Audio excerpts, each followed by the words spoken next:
Financial Abuse, The Control We Miss by AfroBudgetingirl. This content is for informational purposes only and reflects my personal experience. It's not financial advice. What is financial abuse in a relationship? Financial abuse is a form of control where one partner restricts or manipulates the other's access to money, financial resources, or economic decisions. It can include controlling bank accounts, limiting access to income, creating dependency, or using money as a tool of coercion. Wednesday, April 8th, 2026, lunchtime, Dubai. I'm sitting with my colleagues, but I'm not really there. The tension in the room is thick. The conflict in the Gulf is escalating again. Everyone is checking in on each other, pretending to focus, scrolling more than working. And I'm tired, not just tired, emotionally drained. Every WhatsApp notification feels like a responsibility. Are you safe? Are you okay? Are you still there? Then her message comes in. Alicia. Can we talk? I knew she was supposed to fly home with her daughter, but with everything going on, I hadn't checked in. Her message was short, cold. Can we talk? Then a voice note. She's crying. Her husband stole her savings. She needs to leave her flat but can't pay the final bills. She begged him. He didn't care. She needs 3,500 AED, around 700 euros. I don't think, I just act. I wire the money immediately because I have an emergency fund and she doesn't. And in that moment, I understand something very clearly. I am her last option. When abuse doesn't look like abuse. I've known about Alicia's situation for a while.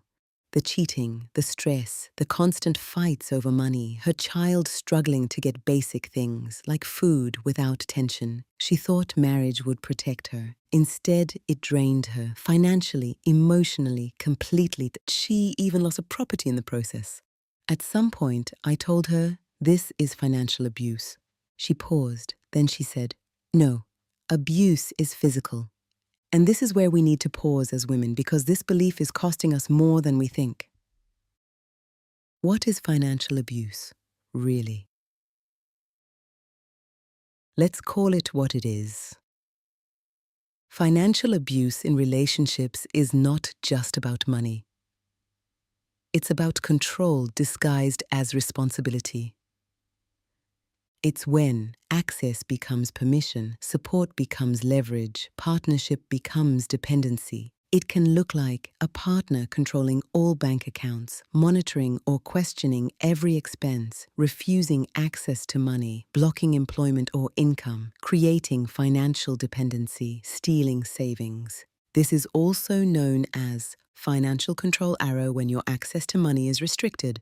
Economic coercion, when money is used to pressure, manipulate, or trap you. And the most dangerous part, it doesn't feel like abuse at the beginning. I saw it before I could name it. This wasn't new to me. I just didn't have the language for it. Growing up, my mum had access to my dad's credit card, but never to his cash. Every expense made sense: food, school activities, car repairs. But every request came with negotiation, justification, compromise, and sometimes humiliation. At the time, it felt normal. Now I see it clearly. That was coercion. It took me 30 years to name it. And that's the danger. You can live inside something for decades and still not recognize it as abuse. The data is loud, but let's be precise. This is not just a personal story, it's structural. According to a 2024 IFOP survey in France, 24% of women have experienced economic violence in their relationship. 23% of women do not have access to a personal bank account. 72% of victims also experience verbal or physical abuse. 57% struggle to meet basic needs. This data is specific to France, but let's be clear, similar patterns exist globally. The visibility just changes depending on how we measure it. Because here's the real issue. We are still confusing account ownership with financial autonomy. Marriage is not a financial safety net. We don't talk about this enough. Too many women still see marriage as stability, protection, a milestone, a flex even. But no one talks about what happens when that security becomes dependency. Because the truth is, marriage does not guarantee financial safety. In some cases, it quietly removes it. Understanding your financial ecosystem. This is why I always come back to one concept: your financial ecosystem. Your money is shaped by 6 core pillars, and one of the most important is your partnership and nuclear family. The person you build with directly impacts your financial stability, level of risk, ability to grow or protect your wealth. Your relationship is not separate from your finances. It is one of its strongest drivers. And when that pillar becomes unstable through control, dependency, or coercion, it weakens everything around it. Financial protection starts before the relationship. This is why I always insist on one thing. You need to understand your money alone before you manage money together. Before our finances, there must be your finances. Budgeting is not just about tracking expenses. It's about knowing your financial capacity, understanding your lifestyle, identifying your non-negotiables, and most importantly, it's about control. Because without clarity, you cannot protect yourself. Emergency funds are not optional. They are protection. When I wired Alicia the money, it came from my emergency fund. And that's not a coincidence. An emergency fund is not just for unexpected expenses. It's for leaving situations, protecting your dignity, buying yourself time. And this is critical. Your emergency fund must be yours first. Then you can build one for the household. Because in moments like Alicia's, access to money is not convenience, it's freedom.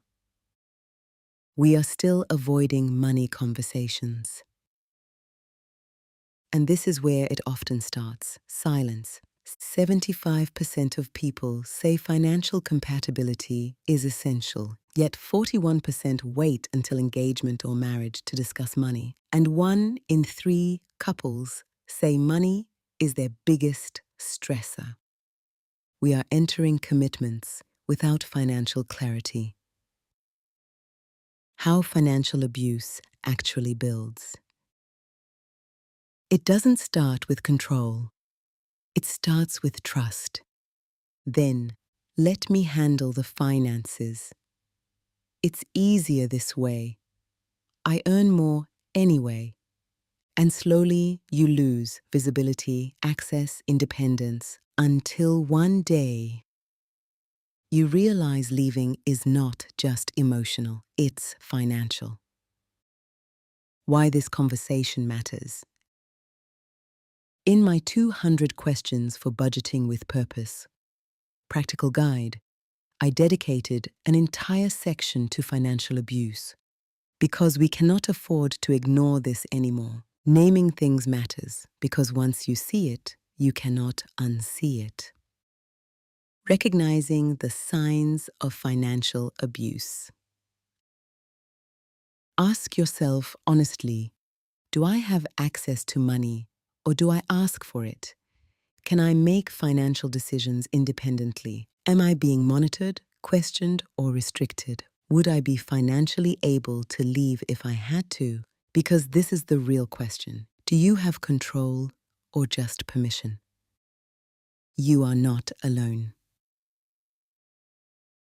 If you are experiencing financial abuse, there are helplines, charities, legal support systems, and there are ways out. But awareness is the first step. From me to you, Alicia didn't think she was being abused until she had nothing left. No savings, no control, no options, just a voice note and a cry for help. Financial abuse is not about money. It's about power, control, survival, and sometimes it is the silent reason why leaving feels impossible. This is bigger than us. This conversation connects to the broader fight against gender-based violence, because financial abuse is often not separate from other forms of violence. It is often where it begins. If this resonated with you, explore my free budgeting tools, including a tracker and 200-question workbook on my website, and subscribe for early access to the Budgeting with Purpose Masterclass. Because budgeting isn't just about money, it's about clarity, resilience, and choosing freedom over fear.